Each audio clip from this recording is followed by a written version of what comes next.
코스 지날 때마다 어떤 생각 듭니까? 지날 때마다 많이 안타깝게 생각합니다. 민주항쟁과 함께 노동자 대투쟁이 벌어질 때 저도 모르게 메가폰을 잡고 있는 윤종호를 발견할 수 있었습니다.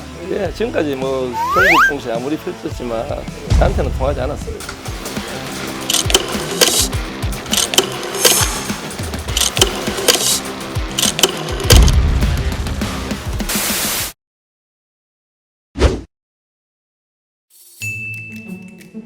정선 탐정이네. 예. 좋은 프로그램에 출연할 수 있게 해주셔서 너무 고맙습니다. 탐정이시니까 송곳송곳 찌를 것 같은데요. 통쾌하게 잘 받아넘겨서 재밌는 프로그램 만들어 보겠습니다.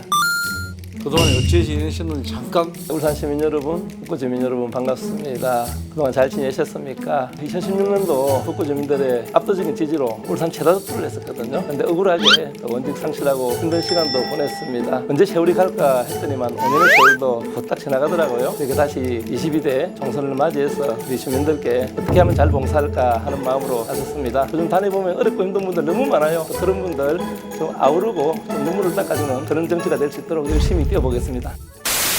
61.49% 그거 뭡니까? 20대 선거에 북구에서 주민들로 선택받은 숫자입니다. 근데 그 숫자가 좀 의미가 있죠. 예, 의미가 많죠. 당시에 또 무소속인데도 불구하고 울산 지역 최다 득표로 당선되셨고 그때 혹시 그 무소속이라는 것 때문에 득표가 더 올라갔다 이런 평이 있는데 어떻게 생각하십니까?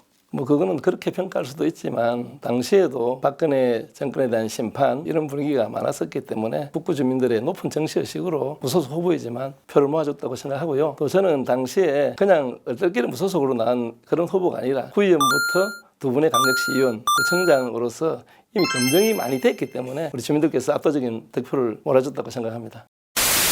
근데 합천이 고향인데 학교는 부산에서 쭉 다니셨고 네. 노동운동은 이제 현대자동차에 입사해가지고 노동운동에 뛰어들었고 그때부터 정치에 뛰어들 생각을 한 겁니까? 저는 뭐 정치할 생각을 꿈에도 한 적이 사실 없습니다. 그 계기가 왜? 정말로 이제 제가 입사했을 때는 육시방쟁 이전이고 또 군부 독재의 그런 분위기가 회사에서도 있을 그런 분위기인데 실제적으로 노동 강도가 워낙 세고 진짜 열악한 환경이었거든요. 너무 힘들어서 그만두려고 몇 번 하는데 1년만 참아보자 하는 사이에 87년도 육시방쟁이 일어나고 민주항쟁과 함께 노동자 대투쟁이 벌어질 때 저도 모르게 메가폰을 잡고 있는 윤종호를 발견할 수 있었습니다. 그러면서 이제 사회 구조적인 문제에 대해서 눈을 뜨게 됐고 10년의 조합간부 생활을 했고 그전에는 좀 본인이 외향적이었어요.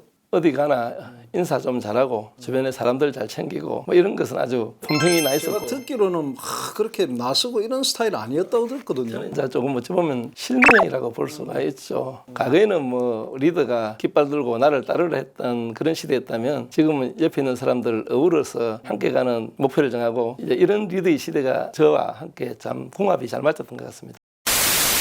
자와 우가 있으면 좌쪽에서도 좀 더 나간 좌쪽을 선택을 많이 하셨잖아요. 왜 그렇게 조금 더 치우친 쪽으로 갔는가? 저는 한 번도 뭐 치우친 적이 없다고 생각하고요. 우리 보통 진보정당 운동을 그래서 편향적으로 생각하는데 사실은 우리 진보적 가치가 보편적 가치가 될 때 이 사회가 훨씬 더 다 같이 행복한 사회를 만들 수 있다고 생각하거든요. 진보당의 어떤 당헌이나 지향점 이런 거 보면은 급진적인 게 좀 있거든요. 한미동맹이라든지 주한미군이라든지 이런 부분에 대해서 굉장히 급진적인 생각을 갖고 있는 정당인 건 확실하거든요. 이런 부분을 봐주면 좋을 것 같아요. 우리 진보정당이 특히 민주노동당 어찌 보면은 대중적 진보 정당의 시발점이라고 할 수 있는데 그때 주로 주장했던 것이 무상급식, 무상교육 이런 것들을 보편적 복지에 대한 이야기들을 하도록 내걸었잖아요.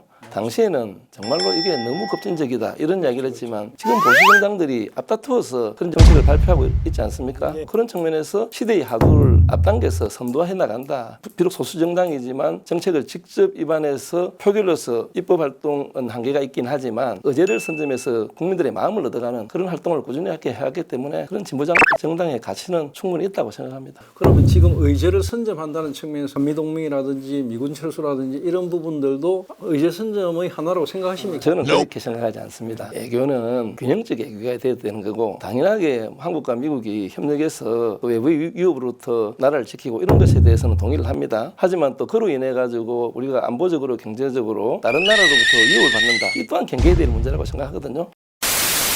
군복무를 제가 조사해보니까 86년도에 공수부대, 그것도 제7공수특전단, 굉장히 살벌한 데 사셨대요.